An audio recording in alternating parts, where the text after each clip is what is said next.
Hello, my name is James Westgarth, and I'm a doctoral student at Munich Business School and Sheffield Hallam University. My research marries up two of my passions in life, behavioral science and business travel. Business travel is influenced by traveler behaviors. As travel managers, we build travel policies and then negotiate travel programs. But then we give the decision choices to the travelers through the online booking tool. Now, is that a smart thing to do? Will your policy or program be respected when it comes to committing the company financially? And if not, what can we do about it? As business travel managers, we are not only procurement experts and travel policy builders, we are also choice architects. In this talk, I will demonstrate how choice architecture is so important in business travel management and how, as business travel managers, we can all better understand, predict, and even influence business traveler behaviors. First of all, here's something for you to try right now. I would like you to write down the last 3 digits of your mobile phone number. Find a pen and any scrap of paper and write down in bold numerals the numbers. Next, I would like you to guess the year in which Attila the Hun invaded the city of Rome. I'll give you a clue. It's somewhere between 1 AD and 999 AD. No peeking at Wikipedia now. When using this very example in a laboratory experiment, participants whose last 3 digits of their mobile phone were greater than 500 predicted that the year of Attila's invasion was also greater than 500. And for those whose mobile phone number digits were in the lower hundreds, selected an earlier year of invasion. Behavioral scientists proved beyond statistical doubt that a mobile phone number served as an anchor to something as unrelated as Attila the Hun. The anchoring effect, or heuristic, is also present in business travel. Think about the corporate negotiated fare. This is a fare which is often more expensive than publicly available fares on the spot market, for the simple reason that this fare is more flexible. It is both modifiable and refundable. This fare can act as an anchor. So while travelers may not actually choose this fare by using the anchoring heuristic, they may choose another fare which is actually more expensive than the one they would have chosen if the corporate fare was absent from the display, or at least displayed less prominently. This is what one famous behavioral scientist, Dan Ariely, has called arbitrary coherence. The corporate negotiated fare provides an arbitrary reference, and the business traveler uses it to provide coherence for his or her choice. So here's a question. In view of the anchoring heuristic, what is the inflationary impact of your corporate negotiated fares? Behavioral science comes from a rejection of standard economic theory. Many of our major institutions and systems are built on the standard economic theory. Our health systems, our retirement plans, our transport infrastructures are all built on an assumption that human beings always have 3 attributes when they make a decision. They have unlimited knowledge, unlimited time, and unlimited brain power. However, we know that in reality that is rarely true.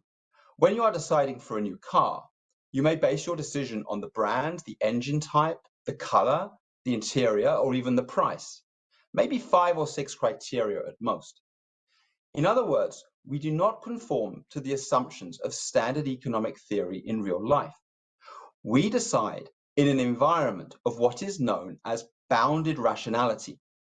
To make decisions quickly, with incomplete knowledge of all the factors at play, and with limited brain power, we exercise certain rules of thumb to make life bearable. These rules of thumb are called heuristics and biases, and we apply them in our decision for choosing a car, a marriage partner, or even for something much more important, like booking a business trip. Now let's think about what happens when a department delegates the booking of business travel to a departmental assistant or secretary, a travel arranger. My research is currently looking at the positives and negatives of having this arrangement.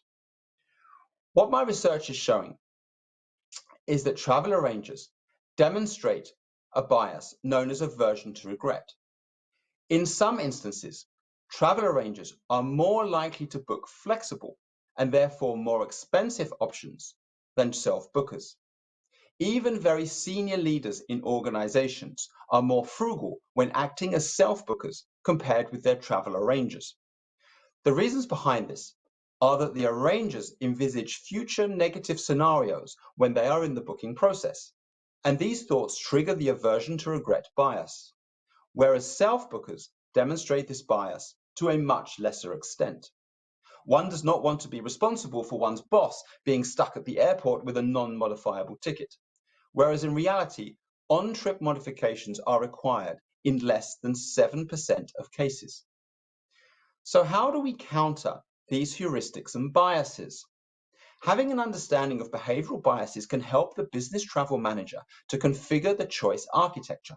In most cases, this is the online booking tool, to steer away from poor decisions.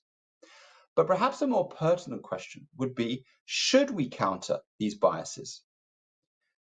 After all, heuristics and biases have helped us for thousands of years, from enabling our ancestors to escape ferocious animals, from being able to catch a cricket ball. Some people in academia, known as the ecological rationalists, think that heuristics and biases are actually much better than rational decisions. For example, when a survey was conducted of potential winners of the Wimbledon Lawn Tennis Championships, people who gave answers based on how famous the players were, demonstrating the recognition heuristic, actually made more accurate predictions than the official seeding system of the championships. In business travel, selecting a hotel for a business trip in an unfamiliar city can often be based on recognizing the logo of a known brand. And this could prove to be, in many cases, a more cost-effective choice than the hotels in the travel program. Other academics say that changing behavior through modifying the choice architecture is the right thing to do. These are known as the libertarian paternalists, and they love to nudge.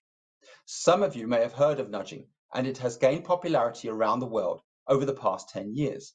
Perhaps most famously, former Prime Minister David Cameron set up the nudge unit in his 2010 government here in the UK. Business travel offers an ideal environment to try out some nudging. For example, in 2019, a top 4 audit and consulting firm performed an experiment on its own staff in the area of travel management. Through the use of nudges in the online booking tool, the experiment was able to reduce flight costs by 5% and hotel expenses by 9%. Providing messaging in the online booking tool about how the booking is performing as compared to the average cost of a given flight can nudge the traveler to a more cost-effective options. Similar messaging can be provided on improving the sustainability metrics of a company, a fact not lost on a number of travel startups currently working in this space. However, nudging also has a dark side.